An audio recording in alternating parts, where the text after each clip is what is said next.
那前不久呢，长安 UNI-K 正式上市了。后台有很多网友强烈要求我们拿星途揽月来做一期对比评测，因为都是国产高端品牌的网红新车嘛，长安和奇瑞到底谁更好一些？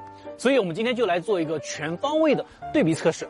要不这样，咱们两个来赌一把。那我是站长安 UNI-K 的。可以啊，作为一个技术控的话，我肯定是选择这一台星途揽月。我们话不多说，直接测试开始。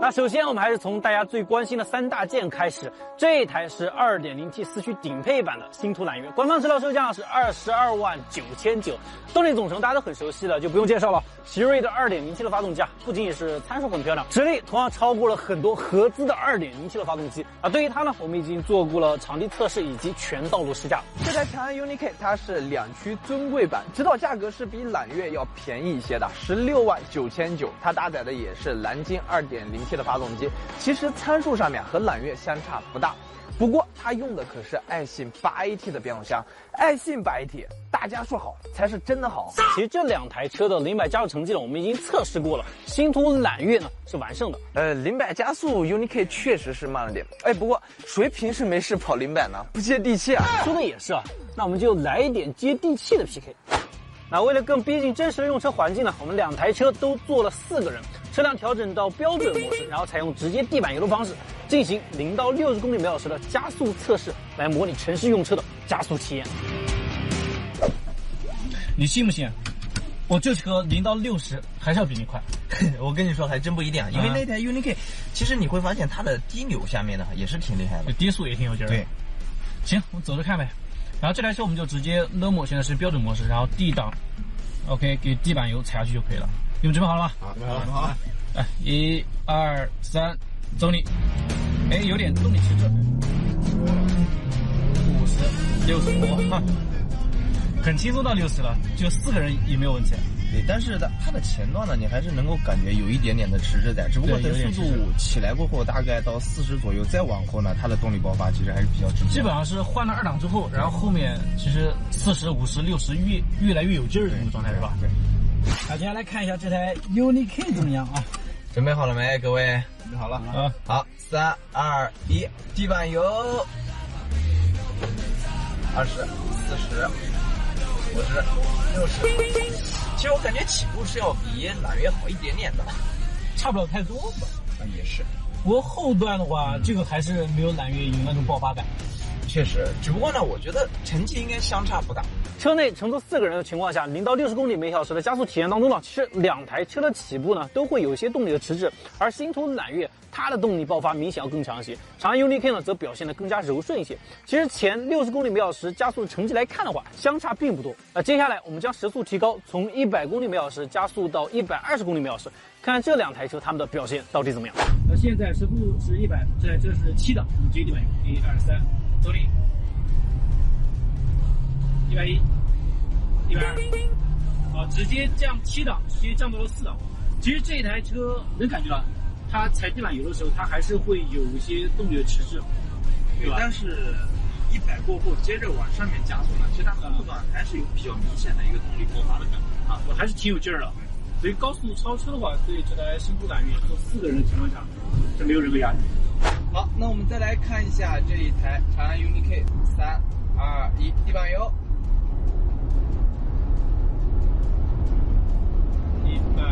120，这个加速明显要慢了一些。对，这台车其实问题还在于后段的加速能力上，后段动力储备确实要比揽月差很多。对，你会明显的感觉揽月后段的部分，即便是再加速，仍旧是体感上面还是有变化的。但是长安 UNI-K 感觉就弱了很多，是吧？是。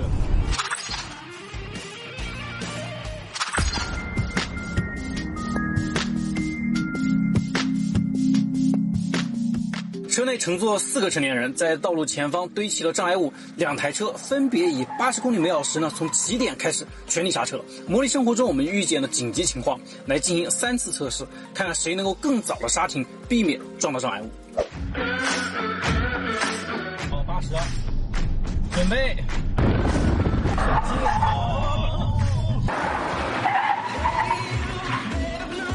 差一点点。最后刹停了还差一点距离。我们再来试一次，走。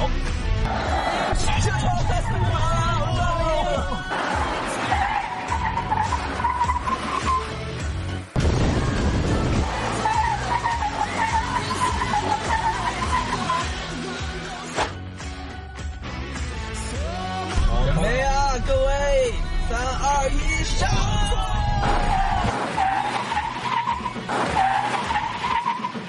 好，我们再来一次。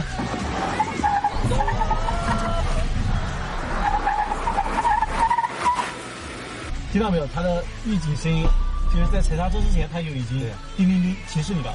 但是我们从车里面往外面看过去，其实很明显发现啊，它车头到纸箱的距离是比揽月的对要长一些的。但是成绩我们还是要下车去量一下。好的。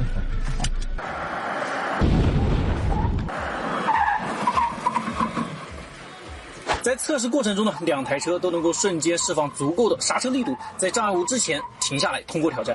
但是星途揽月它的制动力释放相对更直接线性一些，而长安 UNI-K 刹车后段有些疲软，最终揽月距离障碍物呢相对更远一些。从刹车姿态上面来看的话，星途揽月也要更平稳一些，而长安 UNI-K 的后悬挂拉伸明显一些。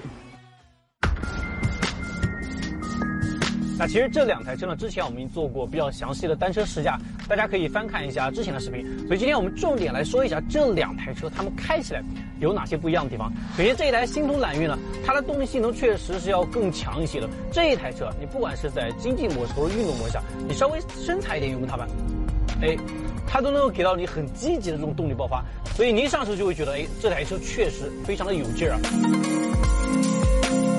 另外就是7速的湿式双离合变速箱，还是那个问题啊，它的换挡速度呢并不是特别快，但是平顺性做得非常棒，没什么可挑剔的。那相比它那一台爱信的8AT，在平顺度这一块，我觉得是没有拉开差距的。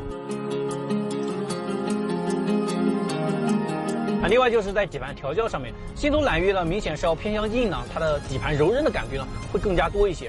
虽然是一台接近5米很长的一个 SUV 车型，但是我们要做一些你看变线动作的时候，或者转弯，你会觉得它整个车身的支撑性做得非常棒，没有太多的侧倾。那这一点要比 UNI-K 呢做得更好一些。但是这台车啊，因为它的座椅要偏硬了一些，而且对于细碎颠簸的过滤呢，并不是特别彻底，会在过一些烂路的时候，它的舒适度要比 UNI-K 呢稍微弱了那么一点点。而在其他的方面，它的方向盘手感还是比较轻盈的，然后整台车呢，其实胎噪会稍微明显了一点点。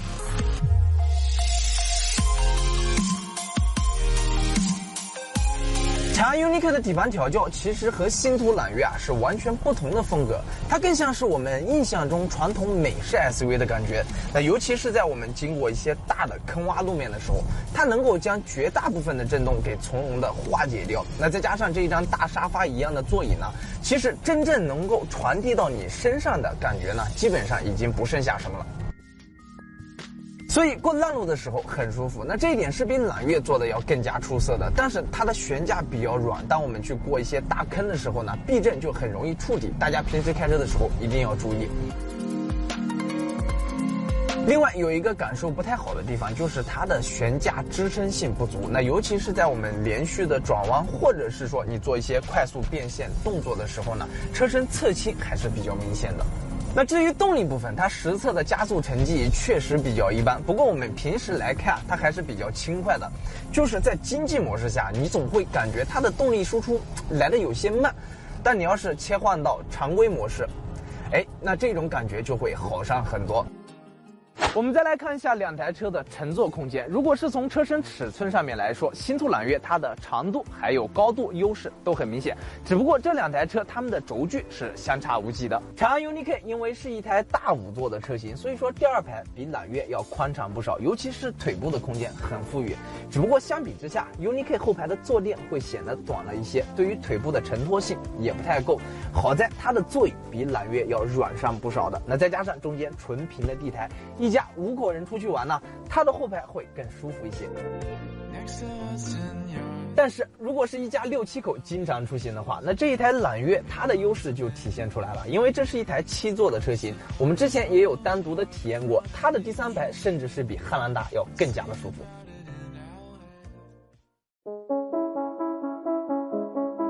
至于外观设计，很明显，长安 UNI-K 扳回一局，造型科幻前卫，开在路上回头率很高，甚至可以说是引领潮流。